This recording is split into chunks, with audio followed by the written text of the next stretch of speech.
আজকে মা বানাবে আলু দিয়ে রুই মাছের ঝোল, তাই প্রথমেই এখানে মাছটাকে ভালো করে আঁচড়িয়ে পিস পিস করে কেটে নিল। এরপরে ঝোলের জন্য আলুগুলো লম্বা লম্বা করে কেটে নিল।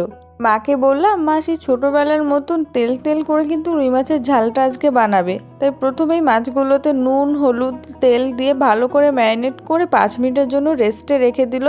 দেন শিলনোড়াতে আদা রসুন পেঁয়াজ লঙ্কা একটা কাঁচা লঙ্কাও বেটে নিল।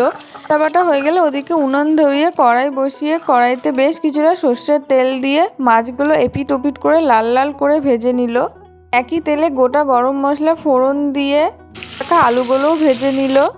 স্বাদ মতো নুন হলুদ চিনি সব দিয়ে একটু মশলা দিয়ে কষিয়ে নিল।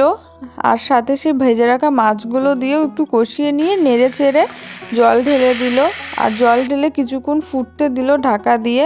ব্যাস ফুটে 5 মিনিট হয়ে গেলে ঢাকা তুলে